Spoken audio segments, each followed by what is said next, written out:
Hi everyone, I hope you're all doing really well and welcome back to my podcast, Life of an Artrepreneur. So last week I spoke about the reasons why I actually use colour pencils, because I always talk about colour pencils and how much I love them, but I've never really delved deep into the actual reasons why. So that was last week's episode, and I thought it'd be nice to follow on from that and talk about some of the colour pencils that I actually use, and again sort of why I use those specific brands, how they compare to each other, and yeah, have a bit more of a materials based episode this week. So I'm going to kind of compare two industry leading coloured pencil brands, one being Faber-Castell Polychromos and one being Caran d'Ache Luminance colour pencils. If you know anything about colour pencils, you've probably used them before, or you've at least heard of them. I love both for completely different reasons, and to be honest, they are quite opposite in terms of how you use them and how they actually kind of feel to work with. So in this episode, I'm going to talk about which one is better for artists, and I'm going to start by giving you a brief overview of each of the colour pencil brands.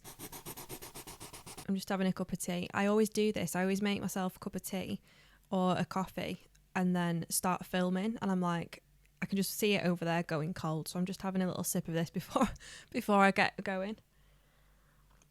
Just absolutely love a cup of tea. There's nothing that beats that, especially like mid-afternoon. It's just the best. Anyway, colour pencils. So I've written some notes down here just because there's a lot of different sort of characteristics between both of them, and there's some key sort of main differences. So I'm going to start with Faber-Castell Polychromos. So these are an oil-based core. So they're predominantly oil-based, which means they're better for detail because they stay harder for longer. So for like fine details or little hairs, bits of texture that you want to achieve within animal fur, they're literally perfect for that. They are also really good for creating like really smooth blendable layers, and they have such a wide range of colours. I've written down here that they've got 120 vibrant colours to choose from.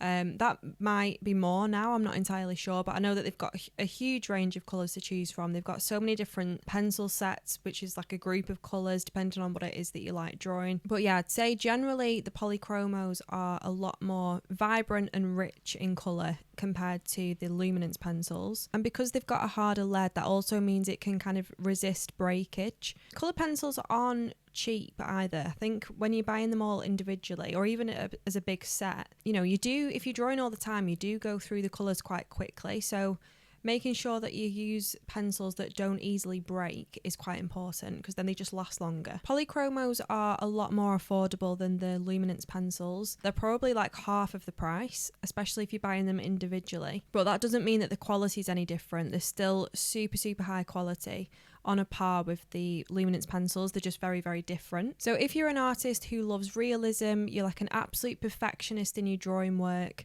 you love detail, then the Faber-Castell Polychromo pencils you will absolutely love. So when it comes to the Caran d'Ache Luminance colour pencils, they have a wax-based core, so they feel quite thick to work with.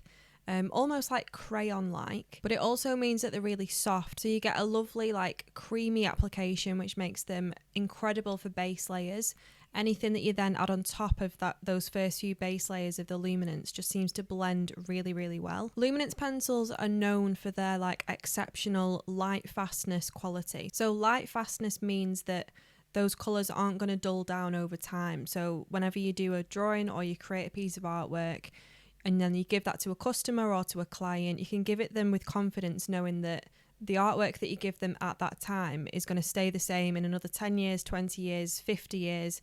The colours are going to stay as vibrant. Nothing's going to dull down. It keeps that archival quality. In terms of colour range, I don't think the Luminance pencils have as wide of a range as the Polychromos. I've written down here around 100 colours, but the colours that they do have, I feel like the Polychromos don't have, if that makes sense. Kind of fills in the gaps.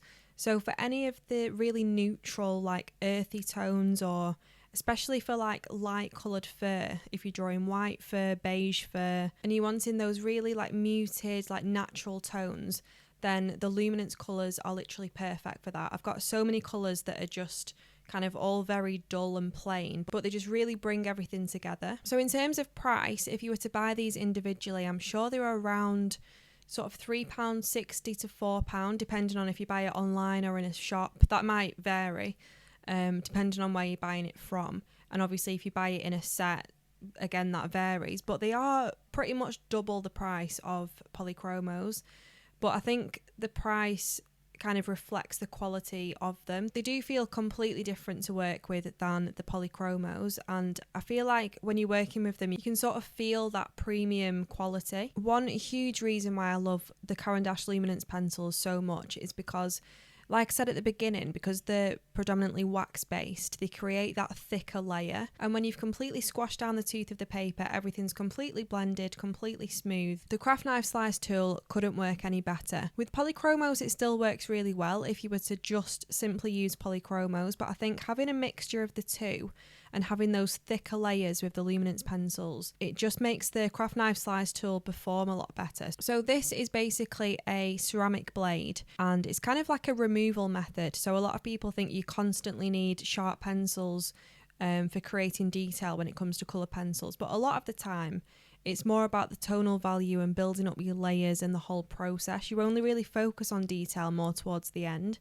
But to really kind of elevate that detail, a lot of professional artists use a craft knife slice tool like this, or some sort of removal method where you can create different lighter textures and almost remove that pigment or some of those layers that are on the paper and just elevate that realistic element even more. So with the luminance pencils, this works really, really well. I'm going to leave a link to my podcast episode all about my favourite materials in this video description below.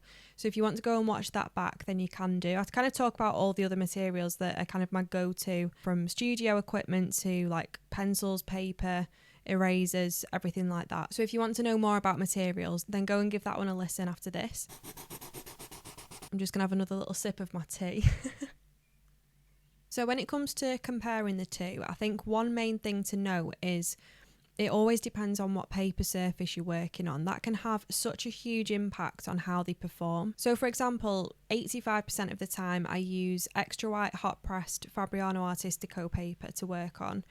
That's my favourite paper of all time, but I also really like using drafting film. I feel like you can create some gorgeous detail on drafting film, but the pencils kind of are completely different on those two different surfaces. So yeah, it depends firstly on what paper you like using as to what pencils you might like using, but I guess you'll never know unless you try all these different ones. That's kind of what I did in the beginning. I'd try as many different paper surfaces as I could, kind of compare the two, see how my pencils worked on one in comparison with the other, and I just picked what felt more natural and what I enjoyed kind of drawing on and drawing with the most. So in terms of blending and layering, I think polychromos are better for layering because the layers are a lot thinner due to the harder core and it being oil based, and the layers do blend smoothly, but they're nowhere near as creamy as the luminance pencils. I feel like the luminance pencils being predominantly wax based, it's almost effortless sort of merging and mixing those colours together. In terms of detail, I think the polychromo pencils are better for like precision and really perfecting some of those textures, adding really fine intricate detail through like super controlled pencil strokes, mainly because it stays sharper for longer, so you can almost get like a super sharp pinpoint at the end of your pencil. So the detail that you can create from that is like super fine and delicate, whereas the luminance pencils being much softer, I think they're not the best for detail. It can make detail a bit more challenging, so I'd stick with the polychromos for like the detailed part of the work, and I'd use the luminance pencils for more of the blending and the base layers. In terms of colour vibrancy, the polychromos definitely have those like richer, bolder tones and a wider range of colours too, whereas the luminance pencils have a lot more muted colours. They do still have quite vibrant colours as well, but I think, you know, they mainly focus on more of those natural shades. In terms of light fastness, so having that archival quality, meaning that they're never going to fade over time, polychromos are definitely up there, but luminance pencils are known for being like the top tier of that. So if you kind of use both of them together and you're doing a few layers of the luminance and a few layers of the polychromos, really working them together, you know that that artwork is going to last a lifetime. A lot of people say that polychromos are better for precise, almost like architectural style drawing, so really fine, intricate, complex lines and marks like that, whereas luminance pencils being so like buttery and soft, they almost have that painterly sort of quality to them, so it looks almost like a painting than a drawing when you're finished. You kind of have to work through those really grainy layers at first to get to that buttery, smooth finish. I think that's why a lot of people initially don't really like luminance pencils, because you kind of think, this is so different to anything else that I've used before. But when you really get to know them and you use them in the right way, you can create some really nice results. I always think it'd be interesting to do like a portrait just in Faber-Castell Polychromo pencils and the same portrait just in Caran d'Ache Luminance pencils, so you'll be able to see the difference, and then maybe another one that's like combining the two, which is what I do anyway. However, I don't have any time to do that. I wish I could.